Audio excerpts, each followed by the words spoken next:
بسم اللہ الرحمن الرحیم رب اشرح لی صدری ویسر لی امری واحلل عقدۃ من لسانی یفقهوا قولی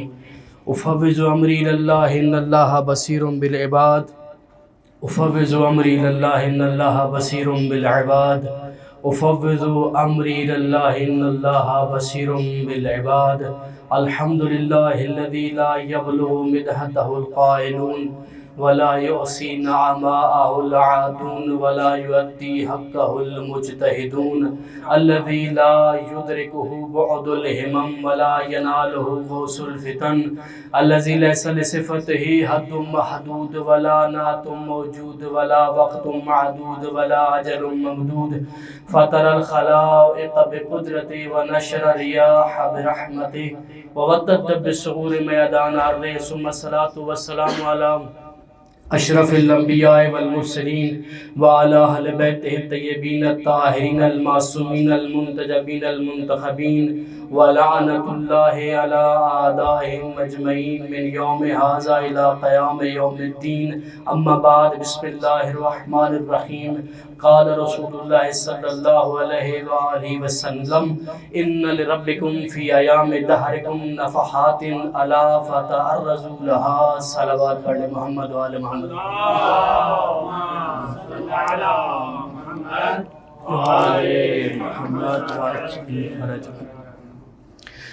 سب سے پہلے اس ذات کردگار کا خداوند منان کا بے حد شکر اور بے حد احسان کہ اس نے ہمیں اپنی زندگی میں ایک مرتبہ پھر حسین کرنے کا موقع دیا اور بڑی خوش نصیبی کی بات ہے کہ یہ وہ ذکر ہے جہاں پر چل کر آنا، مل کر بیٹھنا، ذکر سننا، ذکر سنانا سب عبادت شمار ہوتا ہے۔ اور اس سے بڑی خوش نصیبی کی بات یہ ہے کہ عالم آل محمد ولی نعمت حضرت امام موسیٰ رضا علیہ السلام کی جوار میں بیٹھ کر ان کی جد کا ذکر کرنا اس سے بڑی فضیلت اور کوئی نہیں ہو سکتی۔ اور پھر میں بندہ حقیر تو کوئی چیز نہیں، آپ بزرگان ہیں اور بزرگان کا لطف ہے، انہوں نے نظر کرم فرمائی اور بندہ حقیر کو یہ سعادت ملی کہ دوسری مرتبہ عشرہ محرم الحرام جو دفتر قائد ملت جعفری کی طرف سے منعقد ہو رہا ہے، مجھے یہ سعادت مل رہی ہے کہ میں آپ سے خطاب کر رہا ہوں۔ البتہ بندہ کے اندر کوئی چیز نہیں، کوئی ایسی چیز نہیں، لیکن بزرگان کا امر تھا اور اس امر کی اطاعت کرتے ہوئے اور میرے سامنے جو سامعین بیٹھے ہیں وہ سامعین بھی کوئی عام سامع نہیں بلکہ سامع وہ سامع ہیں جو اللہ نے مختلف نکات سے چن کر عالم آل محمد کے جوار میں بھیجے ہیں۔ دیکھیں ہر شخص کو کسب علوم آل محمد کی سعادت نصیب نہیں ہوتی، یہ چنے ہوئے اور گنے ہوئے افراد ہوتے ہیں جن کو یہ سعادت نصیب ہوتی ہے کہ وہ آل محمد کے در پر آ کر علوم آل محمد کو کسب فیض کریں۔ اور ویسے بھی حسین مولا کے ذکر میں چل کر آنا اور پھر سامعین آپ جیسے ہوں جن کے پاؤں تلے فرشتے اپنا پر بچھانا فخر محسوس کرتے ہوں، میں حقیر کی کوئی اتنی بڑی بات نہیں، لیکن آپ معزز سامعین ہیں، انشاءاللہ کوشش کروں گا کہ آپ کی سماعتوں کو میں ایک مقام تک لے کر جاؤں اور معرفت کچھ زینے جو ہیں وہ طے کر سکیں مل کر باہم۔ ایک صلوات پڑھنے محمد وآل محمد صلی اللہ محمد وآلہ۔ اور چونکہ پہلی مجلس ہے، استقبال ماہ محرم الحرام ہے، شب اول ماہ محرم ہے، زیادہ آپ کو مزاحم بھی نہیں ہونا چاہوں گا۔ انتہائی مختصر وقت میں چند ایک معروضات آپ کی خدمت میں پیش کرنا چاہوں گا۔ انشاءاللہ العزیز کل سے سر وقت اور بر وقت مجلس اعزاء کا انعقاد ہوگا، آج تھوڑے سے لیٹ بھی ہو گئے، انتہائی معذرت چاہتے ہیں ہم بزرگان سے کہ میرے عزاداری سید الشہداء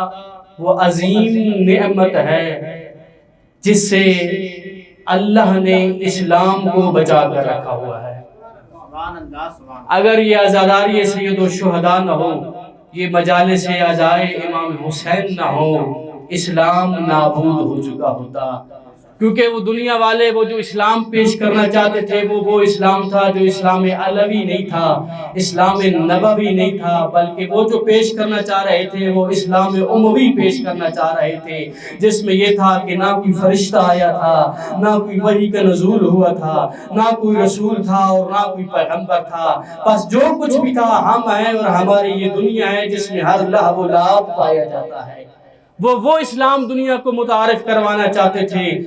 جو اسلام حسینی کے برعکس تھا، مخالف تھا، اسلام علوی کے مخالف تھا، یہ اسلام جو آج تک زندہ ہے تو اسی مجالس اعزائے حسین کے صدقے میں یہ زندہ ہے۔ اور یہ میرا جملہ نہیں بلکہ امام خمینی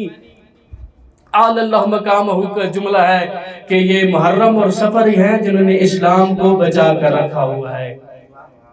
تو یہ جب ایسی شخصیات جملہ بولتی ہیں تو یہ کوئی مبالغہ آرائی نہیں ہوتی، بلکہ کسی حدیث کے نتیجہ لے کر وہ استنباط کر کے یہ جملہ آپ تک پہنچانے کی کوشش کرتے ہیں کہ مجلس اعزائے حسین جو حق اور باطل میں تمیز کرتی ہے، جو انسان کو یہ اندر اس ملکہ پیدا کر دیتی ہے کہ انسان حق اور باطل کو پہچان سکے، اس وجہ سے مجلس اعزائے حسین کو فرقان بھی کہا جاتا ہے کہ حق اور باطل میں فرق کر کے بتا دیتی ہے۔ کتنا پیارا شعر، ایک شاعر نے کہا کہ کچھ دیر فرض کر لیجئے یہ مجلسیں نہ ہوں، کچھ دیر فرض کر لیجئے یہ مجلسیں نہ ہوں، سارا جہاں حسین کا قاتل دکھائی دے۔ یہ مجلس حسین ہے جو انسان کو بتاتی ہے اسلام کیا ہے، حسینیت کیا ہے، یزید کیا تھا، یزیدیت کیا ہے۔ اور آج اس کی اس امر کی اور زیادہ ضرورت ہے جہاں دشمن ہر طرف سے آپ کے اوپر اٹیک کر رہا ہے، کبھی آپ کے نصاب کو تبدیل کر کے، کبھی آپ کی آزاداریوں پر پابندی لگا کر کوشش کی جا رہی ہے کہ حسینیت کو محدود کر دیا جائے۔ میں ان سے کہنا یہ چاہوں گا کہ یہ آپ کوشش اتنے سالوں 1400 سال کے بعد کر رہے ہیں، آپ سے پہلے بھی 1400 سال پہلے بھی یہ کوشش ہو چکی، جب شام کی مشینری مکمل حرکت میں تھی، ان کا پرنٹ میڈیا ان کی حرکت میں تھا،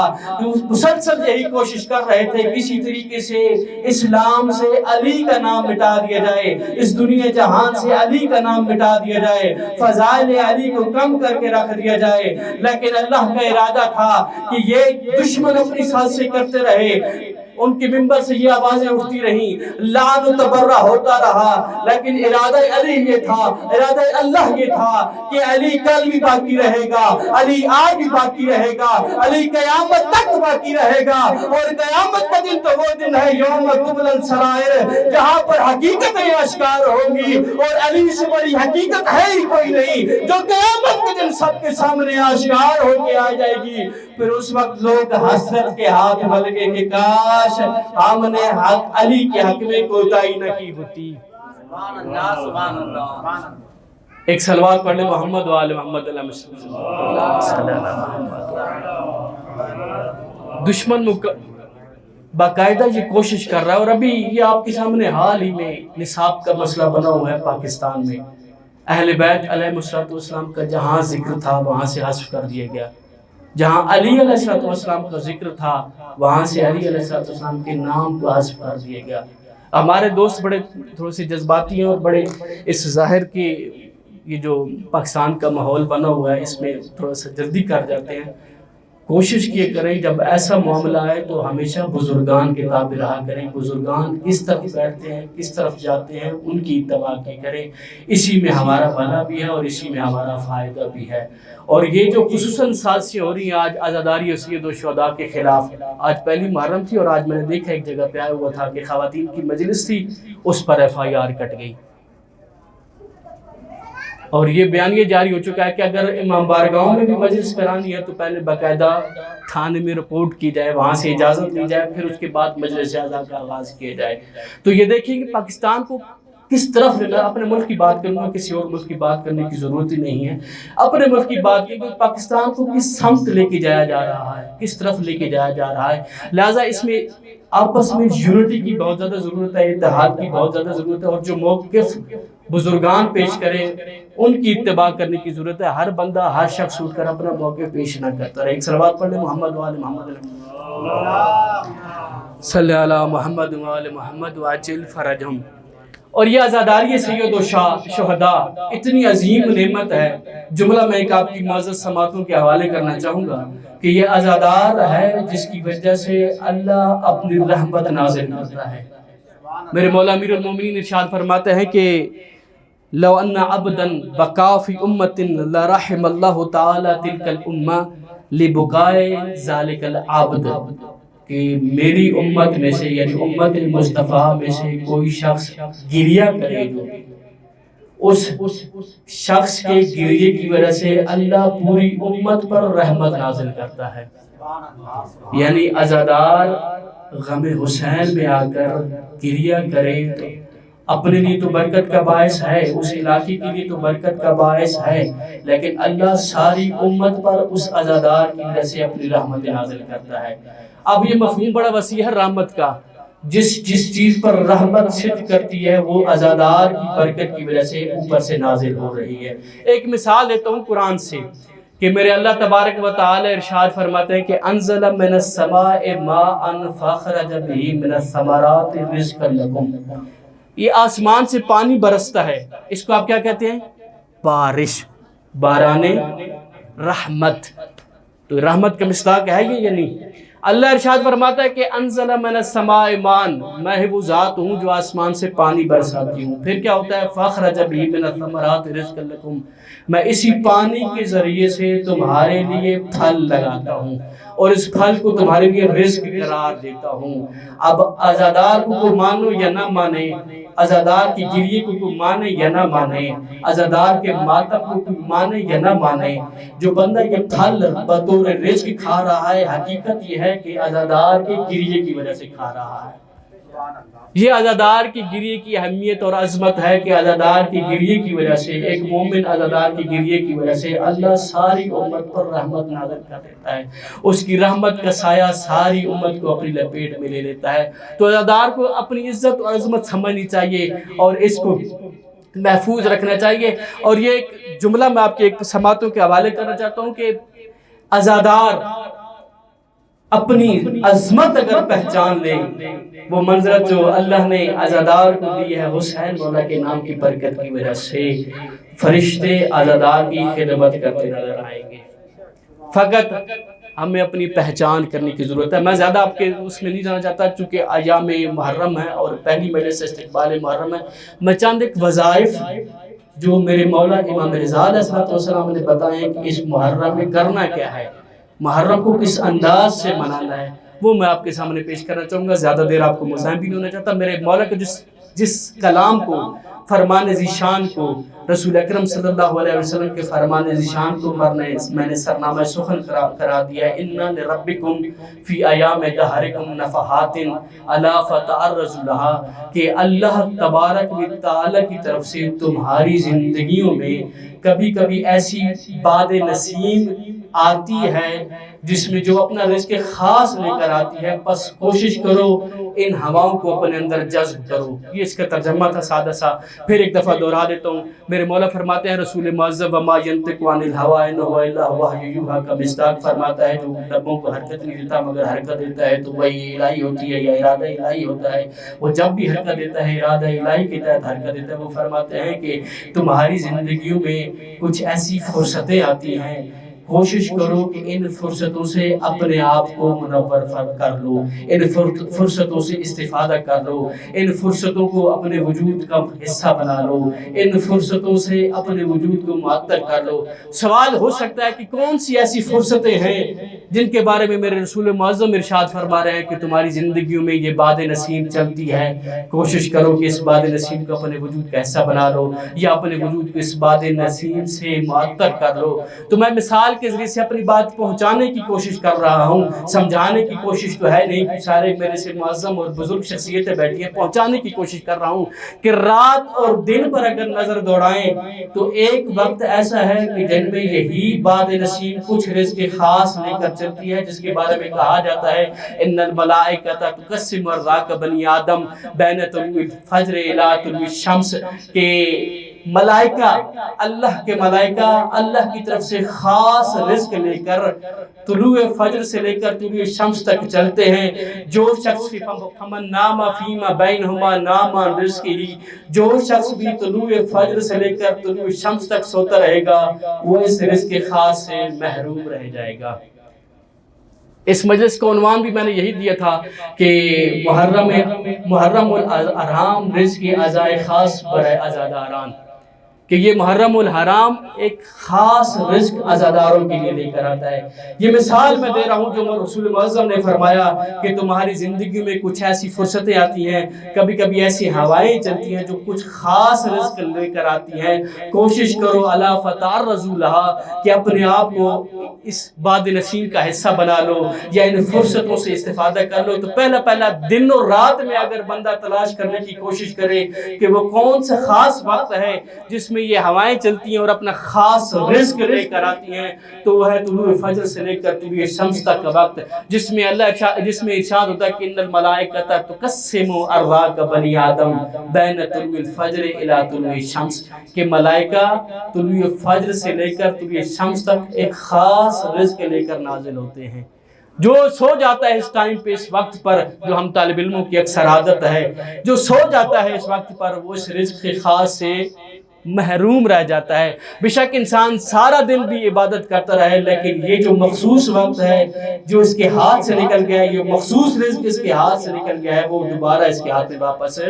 نہیں آئے گا۔ دوسری مثال دنوں میں اگر آپ دیکھنا چاہیں، آج چونکہ جمعہ کا دن تھا اور کل شب جمعہ، تو شب جمعہ کو کچھ خاص فضیلت حاصل ہے جو باقی راتوں کو ایام ہفتہ میں سے کسی کو حاصل نہیں۔ اگرچہ باقی راتوں میں بھی آپ دعا کر سکتے ہیں، مغفرت مانگ سکتے ہیں، توبہ کر سکتے ہیں، لیکن جو اہمیت اور جو فضیلت شب جمعہ کو حاصل ہے وہ کسی اور شب کو حاصل نہیں ہے۔ بہت سارے فضائل، میں ایک حدیث شب جمعہ کی فضیلت کی پڑھنا چاہتا ہوں۔ ایک صلوات پڑھ لیں محمد و آل محمد۔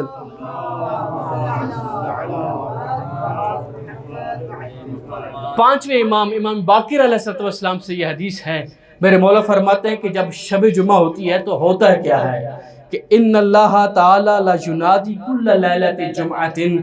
من فوق عرشہ من اول اللیل الی آخرہ، کہ جب شب جمعہ آتی ہے تو ندا دیتا ہے اللہ عرش سے، فوق عرش سے ندا دیتا ہے۔ کب سے کب تک؟ جب یہ شب جمعہ آتی ہے الی آخرہ، الی طلوع فجر تک یہ ندا آتی رہتی ہے مسلسل۔ کیا ندائیں ہیں بھائی؟ وہ اللہ فرماتا ہے کہ الا عبد مؤمن یدعونی لآخرتہ او دنیاہ قبل طلوع الفجر لاجیبہ، کہ ہے کوئی بندہ مومن، کوئی مرد مومن جو آج رات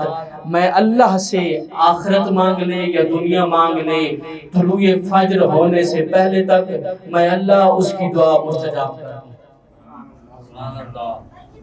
دوسری ندا کہ الا عبد مؤمن یتوب الی من ذنوبہ قبل طلوع الفجر فاتوب علیہ، ہے کوئی مرد مومن جو گناہ گار ہو اور چاہے کہ توبہ کرے تو شب جمعہ میری بارگاہ میں آ جائے، طلوع فجر سے پہلے آ کر اپنے گناہوں کی توبہ مانگ لے، اپنے گناہوں کی توبہ کر لے، میں اللہ اس کی توبہ قبول کرنے کے لیے تیار ہوں۔ تیسری ندا الا عبد مؤمن قد قطرت علیہ رزقہ فیسألنی الزیادۃ فی رزقہ قبل طلوع الفجر فازیدہ واوسع علیہ۔ آج کل چونکہ ہم سب طالب علم اسی مسئلے میں گھرے ہوئے ہیں کہ ہے کوئی شخص، کوئی مرد مومن، کوئی بندہ مومن جس پر میں نے رزق تنگ کر دیا ہو، جسے تنگ دستی رزق کا مسئلہ ہو، اس مشکل میں گرفتار ہو کہ میرا رزق تنگ ہے، میرا رزق کم ہے، وہ شب جمعہ جا کر میری بارگاہ میں آ جائے طلوع فجر سے پہلے، میری بارگاہ میں آ کر مجھ سے رزق مانگے، فازیدہ، میں اس کے رزق کا اضافہ بھی کر دوں گا، ووسع علیہ، اور اس کے رزق میں وسعت بھی دے دوں گا۔ پھر میرے مولا فرماتے ہیں کہ اللہ فرماتے ہیں کہ الا عبد مؤمن سقیم یسألنی ان اشفیہ قبل طلوع الفجر فاعافیہ، کہ ہے کوئی مرد مومن جو مریض ہو، جسمانی طور پر جو ہسپتالوں میں پڑے ہیں، جن کو بتانے والا کوئی نہیں، میرا اللہ ارشاد فرما، میرے امام باقر علیہ السلام فرما رہے، ارشاد فرما رہے ہیں کہ ہر شب جمعہ کو اول لیل سے لے کر آخر لیل تک اللہ کی طرف سے یہ ندا آتی ہے کہ ہائے کوئی مرد مومن یا بندہ مومن جو مریض ہو اور رات شب جمعہ کی رات میں اللہ سے طلب شفا کرے، میں اللہ اس کو شفا عطا کروں گا، اس کو بیمارستان سے، اس کو اسپتال سے نجات دے دوں گا۔ پھر میرے مولا فرماتے ہیں کہ الا عبد مؤمن محبوس مغموم، ہے کوئی بندہ مومن جو محبوس ہو، قیدی ہو چکا ہو، زندان میں بھی گناہ اسیر ہو، مغموم ہو حالت غمزدہ ہو، یسألنی ان اطلقہ من حبسہ، وہ مجھ سے سوال کرے شب جمعہ مجھ سے سوال کرے قبل طلوع الفجر، طلوع فجر سے پہلے مجھ سے سوال کرے، میں اس کو زندان سے رہا کر دوں گا، میں اس کے غم دور کر دوں گا۔ پھر آخری ندا کیا ہے؟ میرے مولا فرماتے ہیں کہ اعلی عبد مؤمن مظلوم یسألنی ان آخذ له بظلامتی قبل طلوع الفجر فانتصر له واخذ له بظلامتی، ہے کوئی مرد مومن جس پر ظلم کیا جا رہا ہو، وہ شب جمعہ بارگاہ الہی میں آ کر طلوع فجر سے پہلے مجھ سے آ کر یہ دعا مانگے کہ اللہ میری مظلومیت کا خاتمہ فرما، میں اللہ ہو کر اس کی مدد بھی کروں گا، اس کی داد رسی بھی کروں گا، اس کا انتقام بھی لوں گا، اس کی مظلومیت کا خاتمہ کر دوں گا۔ میرے باقر مولا فرماتے ہیں کہ فلا یزال ینادی بہذا حتی یطلع الفجر، کہ یہ ندا مسلسل آتی رہتی ہے اللہ کی طرف سے، مسلسل شب جمعہ کو یہ ندا آتی رہتی ہے، حتی یطلع الفجر، کب تک؟ جب تک فجر طلوع ہوتی ہے۔ یہ ندا اللہ کی طرف سے مسلسل آتی رہتی ہے کہ ہے کوئی بندہ مومن جو رزق چاہتا ہو تو مجھ اللہ سے شب جمعہ کو مانگے، جو کسی مصیبت میں گرفتار ہو شب جمعہ میری بارگاہ میں آ کر مجھ سے دعا مانگے، حسین کا واسطہ دے کر مجھ سے دعا مانگے، میں حسین کا واسطہ قبول کر لوں گا اور اسے مصیبت سے نجات دوں گا۔ ہے کوئی مریض، چاہے جسمانی مریض ہو یا روحانی مریض ہو ہماری طرح، تو آ کر بارگاہ الہی میں شب جمعہ دعا مانگے، میں اسے ہر مرض سے نجات دوں گا۔ یہ اللہ کی طرف سے مسلسل ندائیں آتی رہتی ہیں، اور یہ خاص ہے فقط شب جمعہ کے ساتھ۔ ایام ہفتہ میں فقط شب جمعہ کو یہ فضیلت حاصل ہے کہ اللہ اس میں مسلسل یہ ندائیں دیتا رہتا ہے۔ خوش قسمت اور خوش نصیب ہیں وہ لوگ جن کے سماعتیں اس قابل ہیں جو نداؤں کو سن لیتی ہیں۔ اللہ ہماری سماعتیں بھی اس قابل بنا دے تاکہ ہم ان سماعتوں کو سن کر لبیک کہہ سکیں۔ ایک صلوات پڑھ لیں محمد و آل محمد۔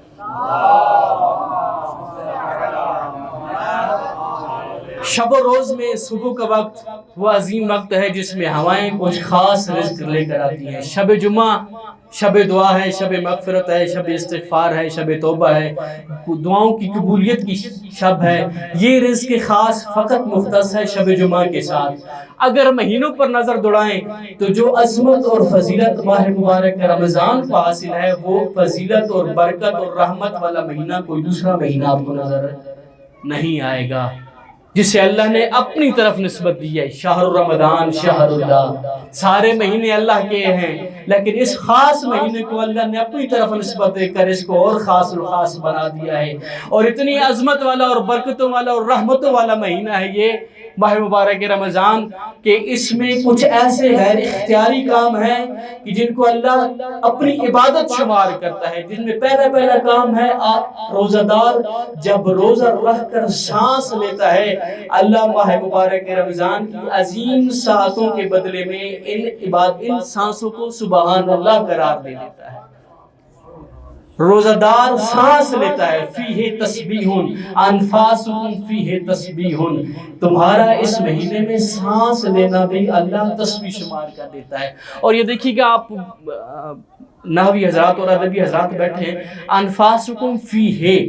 ہی ضمیر شہر کی طرف جا رہی ہے۔ اب چاہے روزہ دار دن میں روزہ رکھ کر تو سمجھ آتی ہے کہ روزہ دار روزہ رکھ کر سانس لے رہا ہے، اللہ اس کو عبادت شمار کر رہا ہے، اس کو تسبیح شمار کر رہا ہے، لیکن فیہ کے ضمیر لوٹ رہی ہے شہر کی طرف، یعنی اس مہینے میں روزہ دار جو سانسیں بھی لے رہا ہے، چاہے دن میں روزہ رکھ کے سانس لے رہا ہے، چاہے رات کو بغیر روزے کے سانس لے رہا ہے، اللہ اس کو تسبیح شمار کر رہا ہے۔ اتنی عظمتوں والا اور اتنی برکتوں والا مہینہ، اور دوسرا اسی طرح کا کام جو غیر اختیاری کام اور جس کام کی کوئی وقت ہی نہیں ہے، اللہ اس کو عبادت قرار دے رہا ہے، وہ ہے روزہ دار کا سونا، کہ اس مہینے میں جو روزہ رکھ کر سو جائے اللہ اس کو عبادت شمار کرا دیتا ہے اس سونے کو۔ تو یہ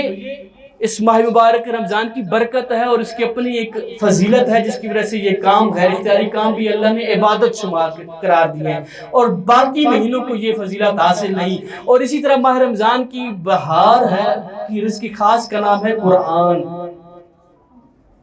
اسی وجہ سے تو کہا گیا شہر رمضان ربیع القرآن، قرآن کی بہار کا مہینہ ماہ مبارک رمضان ہے۔ تو ماہ رمضان میں جو ایک آیت کی تلاوت کرتا ہے دوسرے مہینوں میں ختم قرآن کی تلاوت کے برابر اس کو ثواب ملتا ہے۔ تو یہ مہینوں میں ایک خاص مہینہ ہو گیا جس میں خاص رزق نازل ہوتا ہے۔ اسی طرح محرم الحرام عزاداروں کے لیے خاص رزق لے کر آتا ہے، اور اس خاص رزق کا نام ہے عزاداری سید الشہداء،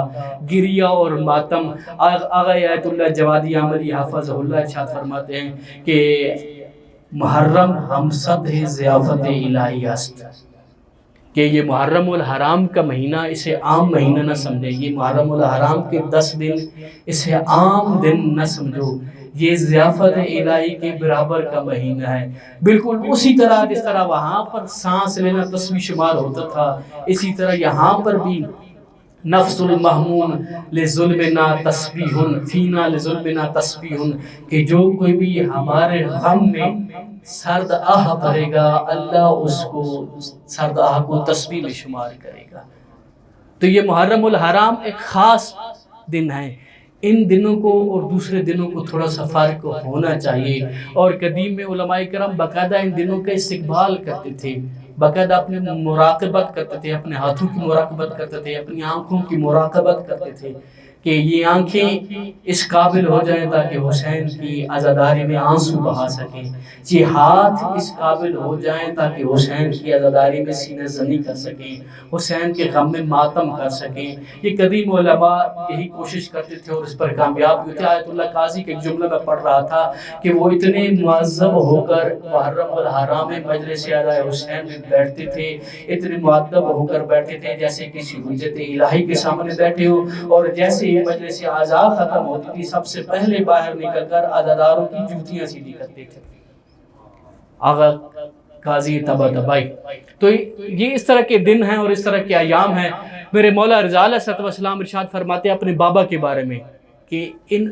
دنوں میں میرے بابا کی حالت کیا ہو جاتی تھی۔ حضرت امام موسیٰ کاظم علیہ السلام، ایک سلوات پڑھ لیں محمد و آلہ۔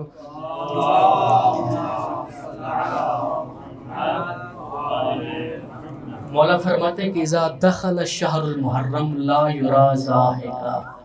کہ جب بھی محرم کا مہینہ داخل ہو جاتا تھا میں نے میرے بابا کو کوئی شخص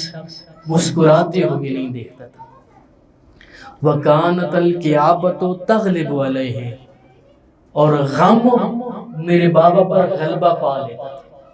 حَتَّى يَمْزِيَ مِنْهُ عشرت ایام، یہاں تک کہ یہ محرم کے 10 دن گزر جاتے۔ اور مولانا صادق کی تو عجیب حدیث میں پڑھا تھا کہ جس دن بھی مولانا صادق کو حسین مولا کا نام سن لیتے صبح سے لے کر شام تک کوئی میرے مولا صادق کو مسکراتا ہوا نہ دیکھتا تھا۔ تو ان دنوں میں اور دوسرے دنوں میں تھوڑا بہت فرق ہونا چاہیے۔ پھر مولا فرماتے ہیں کہ میرے بابا کی سنت اور روش اور یہ تھی کہ اذا کان یوم العاشر کان ذالک اليوم یوم مصیبتہ وحزنہ وبقائہ ویقول هو یوم الذی قتل فیہ الحسین، کہ جب بھی 10ویں کا دن ہوتا تھا نا میرے مولا فرماتے تھے کہ یہ دن مصیبت کا دن ہے، یہ دن حزن کا دن ہے، غم و اندوہ کا دن ہے، یہ وہ دن ہے وہ یقول، وہ یہ فرماتے تھے کہ یہ وہ دن ہے الذی فیہ قتل حسین علیہ السلام، کہ جس میں میرے جد حسین کو قتل کر دیا گیا۔ اسی طرح میرے مولا امام رضا علیہ السلام عالم آل محمد کے جوار میں بیٹھے تو میرے مولا کی ایک حدیث ہے، طولانی حدیث ہے ریان ابن شبیب سے،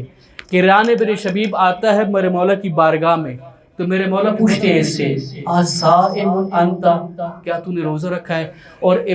جو روایت کا لب و لہجہ ہے وہ یہ بتا رہا ہے کہ ریان ابن شبیب میرے مولا کی بارگاہ میں پہلی محرم کے دن وارد ہوا ہے۔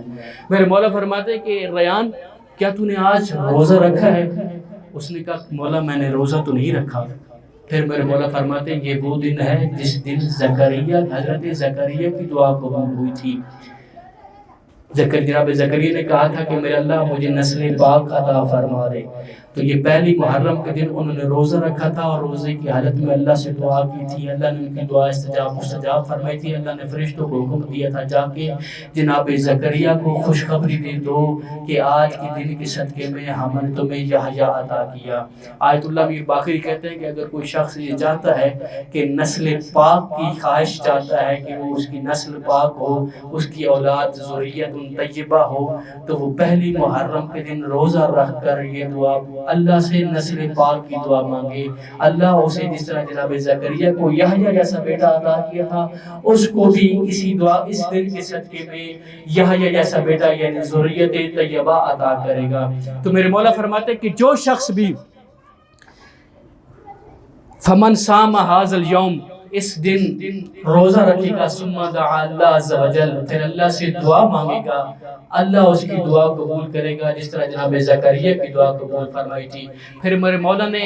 مصائب پڑھنا شروع کر دیے جناب ریان کے سامنے. فرماتے یا ابن شبیب ان المحرم هو الشہر الذی کان اہل الجاہلیت فیما مضى یحرمون فیہ الظلم والقتال لحرمتہ. یا ابن شبیب اے ریان ابن شبیب اے شبیب کے بیٹے یہ محرم وہ مہینہ تھا کہ زمانہ جاہلیت میں بھی لوگ اس کا احترام کرتے تھے. کبھی قتل و قتال اور جنگ و جدال اس میں نہیں کرتے تھے. لیکن فما عرفت هذه الامه حرمت شہرها ولا حرمت نبیها. لیکن یہ میرے نانا کی امت کوئی ایسی امت ہے یہ زمانہ جاہلیت کے اصول کو بھول گئی. اس نے محرم میں میرے بابا حسین کے ساتھ جنگ کیا. ولا حرمت نبیها صرف جنگ نے کی اس مہینے کی حرمت کا خیال نہ رکھا بلکہ اپنے نبی کی حرمت کا بھی خیال نہ رکھا. انہوں نے میرے بابا کو قتل کر دیا. فقط بابا کو قتل نہ کیا بلکہ شہداء 18 بنی ہاشم کے جوان بھی شہید کر دیے جن کی زمین پر کوئی شبیہ نہیں ملتی. پھر فرماتے ہیں کہ یبن شبیب کہ جو بھی اس دن روزہ رکھے گا اور دعا مانگے گا اللہ سے اللہ اس کی دعا قبول فرمائے گا. اور پھر کچھ میرے مولا نے شبیب کے بیٹے کو کچھ دستور دیے اور وہی دستور میں نے آپ کے سامنے بیان کرنے. اس کے بعد ایک دو جملے مصائب کے آپ کی زحمت تمام. میرے مولا فرماتے یا ابن شبیب ان کنت باقیا لشیء فابکی حسین بن علی کہ اے شبیب کے بیٹے اگر تم کسی چیز پر رونا چاہو نا تو میرے بابا حسین بن علی کے غم میں رو لیا کرو. فَإِنَّهُ ذُبِحَ كَمَا يُذْبَحُ الْكَبْشَ. اللہ میرے رضا مولا فرماتے ہیں میرے بابا کو اس طرح سے ذبح کیا گیا جس طرح گوسفند کو ذبح کیا جاتا ہے. آخری محرم کو اس کی تفصیل بیان کروں گا. آج پہلی محرم ہے اور صرف میرے بابا کے ساتھ ہی ظلم نہیں رہے گا بلکہ ہمارے 18 نوجوان تھے بنی ہاشم جن کو کربلا کے میدان میں انہوں نے شہید کر دیا. یبن شبیب دوسرا دستور میرے مولا کیا فرماتے ہیں ان بقیت علی الحسین اگر تو حسین پر روئے حتی تصیر دموع کا علی خدیک اگر تو حسین پر روئے اور تیرے آنسو سفر شروع کریں آنکھ سے آنسو سفر شروع کریں اور تیرے رخسار پر آ جائیں تو اللہ یہ چھوٹا سا عمل اتنا قبول کرے گا تیرے سار کل ذنب نذنبتہ تیرے سارے گناہ معاف کر دے گا. اب حدیث بڑی عجیب سی ہے. میرے مولا فرماتے ہیں صغیرن اور کبیرن قلیلن اور کثیرن چاہے چھوٹے گناہ ہو یا بڑے گناہ ہو کم مقدار میں گناہ ہو یا زیادہ مقدار میں گناہ ہو اللہ اس حسین پر گرائے جانے والے آنسو کے بدلے میں تمہارے سارے گناہ معاف فرما دے گا. میں کہوں گا عالم آل محمد مولا رضا مولا آپ نے کل کا لفظ استعمال کر لیا تھا یہی کافی تھا. پھر آپ تفصیل کیوں دینا چاہ رہے ہیں؟ میرے مولا عظمت بتا رہے ہیں حسین پر رونے کی کہ جو شخص بھی میرے حسین پر گریا کرے گا اور اس کا آنسو سفر شروع کرے گا وہ عشق سفر شروع کرے گا اور خدیک اس کے رخساروں پر آ جائے گا اللہ اس کے سارے گناہ معاف کر دے گا. قلیلاً و کثیراً صغیراً و کبیراً چاہے چھوٹے گناہ ہو یا بڑے گناہ ہو چاہے کم مقدار میں گناہ ہو یا بڑے مقدار میں گناہ ہو حسین ایسے ہی سفینہ نجات ہے. اگر کوئی بندہ توبہ کرنا چاہتا ہے اپنے گناہوں کی معافی مانگنا چاہتا ہے حسین کے غم میں آ کے رو لے اور اتنا روئے کہ اس کی عشق سفر شروع کر دے اللہ اس کے سارے گناہ معاف فرما دے گا. پھر میرے مولا فرماتے یبن شبیب تیسرا دستور دیتے ہیں یبن شبیب ان سرک ان تلق اللہ عز و جل ولا ذنب علیک. اے شبیب کے بیٹے اگر تو چاہتا ہے کہ اللہ کے ساتھ ملاقات کرے اس حالت میں ملاقات کرے کہ تیرے اوپر کوئی گناہ نہ ہو فزر الحسین حسین کی زیارت کو کبھی تارک مت کرنا. میرے اللہ آج کی رات کے صدقے میں میرے اللہ محرم کی پہلی رات ہے میرے اللہ چاند محرم کا نکل آیا میرے اللہ پچھلے کئی سالوں سے ہم حسین کی زیارت نہیں کر سکے میرے اللہ تمام پیمانے برطرف فرما، جتنے بھی حسین کے عزادار یہاں پر تشریف فرما ہے، حسین کے غم میں رو رہے ہیں، میرے اللہ ان سب کو چہلم کے موقع پر حسین کی زیارت نصیب فرما۔ میرے مولا پھر فرماتے ہیں کہ یبن شبیب ان سرک ان تسکن الغرف المبنیہ فی الجنہ مع النبی والی فلان قتلت الحسین۔ یہ چوتھا دستور ہے میرے مولا کا، جو میرے مولا شبیب کے بیٹے کو فرما رہے ہیں کہ اے ابن شبیب، اے شبیب کے بیٹے، اگر تو چاہتا ہے کہ جنت میں ان مقاموں میں رہے، سکونت اختیار کرے جو محمد و آل محمد کے ساتھ خاص ہے، تو پھر کیا کی کر، فلان قتلت الحسین علیہ السلام، حسین کے دشمنوں پر لعنت کیا کر، تجھے جنت میں وہ مقام ملے گا جو محمد و آل محمد کا مقام ہوگا۔ پھر میرے مولا پانچواں دستور فرماتے یبن شبیب ان سرک ان تکون لک من الثواب مثل مال لمن استشہد مال حسین۔ انتہائی چھوٹا سا عمل میرے مولا شبیب کے بیٹے کو فرماتے ہیں کہ اے ابن شبیب، اے شبیب کے بیٹے، اگر تو چاہتا ہے نا کہ تجھے وہ ثواب ملے جو کربلا میں حبیب ابن مظاہر کو مل رہا ہے، جو کربلا میں بریر کو مل رہا ہے، کون سا ثواب؟ یعنی حسین کی معیت میں یوم عاشوراء دشمن کے مقابلے میں لڑنا۔ تو جب بھی حسین کا ذکر آئے یہ جملہ کہا کر، لیتنی کنت معہم فافوز فوزا عظیما، اے حسین کاش ہم بھی کربلا میں آپ کے ساتھ ہوتے، ہم بھی آپ کی معیت میں دشمن کے ساتھ جنگ کر کے فوز عظیم پر فائز ہو جاتے۔ یہ جملہ کہا کر اللہ تجھے وہی ثواب عطا کرے گا جو حبیب ابن مظاہر کو عطا کر رہا ہے، جو بریر کو ثواب مل رہا ہے، جو جون کو ثواب مل رہا ہے۔ پھر میرے مولا فرماتے ہیں کہ یبن شبیب ان سرک ان تکون معنا فی الدرجات العلی من الجنان، کہ اے شبیب کے بیٹے، اگر تو یہ چاہتا ہے نا کہ قیامت کے دن جنت میں تو ہمارے ساتھ رہے، فحزن لحزننا، ایک قاعدہ کلیہ میرے مولا نے شبیب کے بیٹے کو عطا کیا کہ فحزن لحزننا، ہمارے غم میں غمگین ہو جائے کر اور ہماری خوشی میں خوشی منایا کر، تجھے قیامت کے دن وہی مقام ملے گا جو ہم محمد و آل محمد علیہ السلام کو ملے گا۔ بس یہ دن اتنی عظمتوں کے دن ہیں اور اتنی شرافت والے دن ہیں، تو ان دنوں میں ہم سب کو مل کر کوشش کرنی چاہیے کچھ اس انداز میں منائیں تاکہ حسین کی پاک اما راضی ہو جائے۔ حدیث آپ کے سامنے پیش کرتا ہوں کیونکہ دن ہے پہلا، اور میرا ارادہ بھی یہی تھا حسب عادت کہ میں پہلے دن جناب فاطمہ زہرا کے مصائب پڑھوں۔ مصائب پڑھنے کی خاص غرض ہے، وہ غرض یہ ہے کہ ہم بی بی سے اذن لے لیں، ہم وادی حسین میں داخل ہونے جا رہے ہیں، بی بی ہم تیرے بیٹے حسین پر رونے، تیرے بیٹے حسین پر رونے والے، میرے بی بی ہمارا رونا قبول کر لے۔ اور یہ بی بی اتنی عظمت کی مالک، اتنی عظمت کی مالک ہے نا، میں جملہ پڑھ رہا تھا کہ چادر کے حوالے سے، بی بی کی چادر کے حوالے سے پہلے ایک جملہ میری طرف سے سن لے کہ یہ بی بی اتنی عظمت کی مالک، خود تو کتنی عظمت کی مالک ہے، اس بی بی کی چادر اتنی عظمت کی مالک ہے کہ جناب سید المرسلین خاتم النبیین حدیث قصہ کا جملہ ہے کہ فرماتے انی اجد فی بدنی ذوفا، فاطمہ مجھے بدن میں ذوف محسوس ہو رہا ہے، ایتینی بالکسائر جمانی، فاطمہ مجھے اپنی چادر دے دو تاکہ میرا بدن کا ذوف ختم ہو جائے۔ جس کی چادر کی برکت سے سید المرسلین کے بدن کا ذوف ختم ہو جائے، اللہ جانے وہ خود کس عظمت کی مالکن ہوگی، کس مقام کی مالکن ہوگی۔ ایک اور جملہ ہے جناب زہرا سلام اللہ علیہ کے قیامت کے دن کا، اور وہاں پر بھی جناب زہرا کی چادر کی عظمت بتائی گئی ہے کہ جب جناب زہرا جنت میں چلی جائے گی نا تو جناب زہرا کی چادر کو میدان محشر میں آویزاں کر دیا جائے گا، اور میدان ایک سرہ اس کا جناب زہرا کے ہاتھ میں ہوگا، بی بی خود جنت میں تشریف فرما ہوگی، اور ایک سرہ میدان محشر میں ہوگا۔ ندا دی جائے گی، اللہ کی طرف سے ندا دلوائی جائے گی کہ اے جہاں پر بھی فاطمہ کے محب موجود ہیں، اس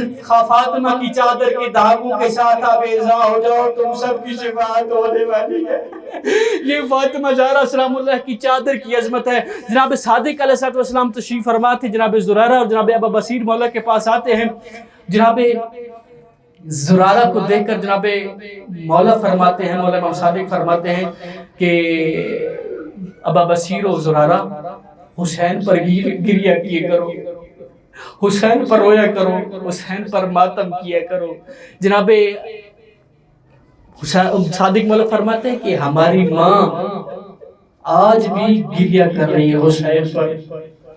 حدیث کامل الزیارت پہ موجود ہے۔ ابا بصیر کہتے ہیں مولا یہ آپ کیسی بات کر رہے ہیں کہ آپ کی ماں آج تک گریہ کر رہی حسین پر، یہ میری سمجھ سے بالاتر ہے بات ہے۔ میرے مولا فرماتے ہیں بات اس سے بڑھ کر ہے، لیکن میں تیری سمجھ کی بات کر رہا ہوں کہ میری بی بی جدہ جناب فاطمہ زہرا آج بھی قبر میں جناب حسین پر ماتم کر رہی ہیں، حسین پر گریہ کر رہی ہے۔ تو میرے مولا نے فرمایا کہ کیا تو یہ نہیں چاہتا کہ تو بھی ان لوگوں میں سے ہو جائے جو جناب زہرا کی مدد کرتے ہیں؟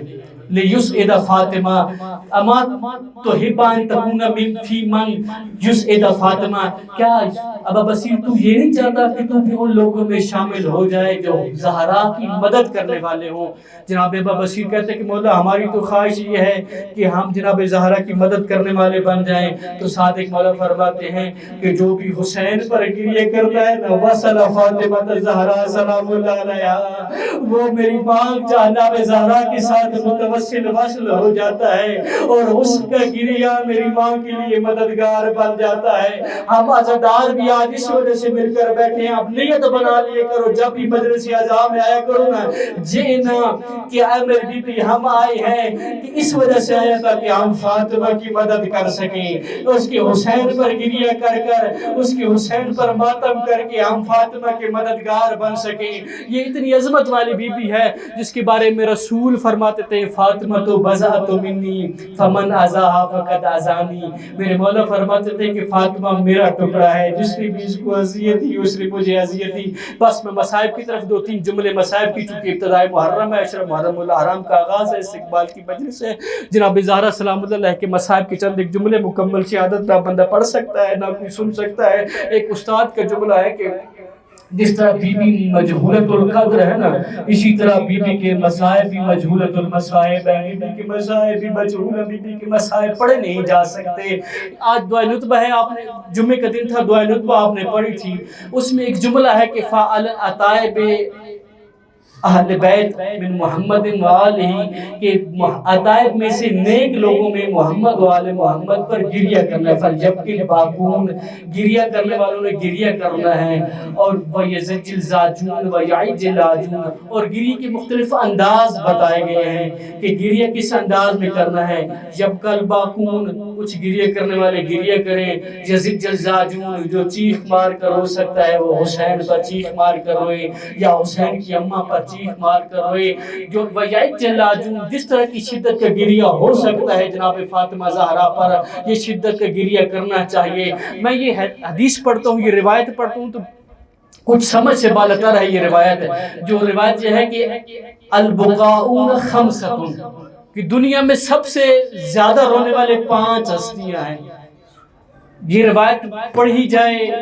اور اس پر غور کیا جائے تو انسان کے رونے کے لیے یہی کافی ہے کہ روایت کے لفظ یہ ہیں کہ رونے والے 5 ہستیاں ہیں، ان میں 4 مرد ہیں 1 مستور ہے۔ پہلا رونے والا حضرت آدم، دوسرے رونے والے حضرت یعقوب، تیسرے رونے والے حضرت یوسف، چوتھے رونے والے علی زین العابدین، 5ویں رونے والی ہستی کا نام ہے جناب فاطمہ زہرا۔ لیکن جب اس حدیث کو کھولا جائے، روایت کو کھولا جائے، جتنے بھی مرد تھے نا وہ کئی سال روتے رہے، آدم کئی سال تک گریہ کرتے رہے، جناب یعقوب یوسف کی اس میں کئی سال گریہ کرتے رہے، جناب یوسف کئی سال گریہ کرتے رہے، اور جناب زین العابدین کے بارے میں تو یہ ملتا ہے 40 سال تک جناب زین العابدین گریہ کرتے رہے۔ لیکن یہ بیچ میں ایک ایسی مستور ہے جو فقط روایت کے لفظ 75 دن یا 95 دن زندہ رہی ہے، لیکن وہ اتنا گریہ کیا اس بی بی نے کہ دنیا میں جتنے بھی زیادہ رونے والے میں اس کو شمار، جو کئی سالوں تک روتے رہے، یہ 75 یا 95 دن زندہ رہنے والی کا شمار ان رونے والوں میں ہونے لگا۔ اللہ کی قسم، بابا کی وفات کے بعد یا بابا کی شہادت کے بعد جتنے دن بھی زندہ رہی نا، یا باقیت العین روتی رہی، مسلسل گریہ و آزاری کرتی رہی۔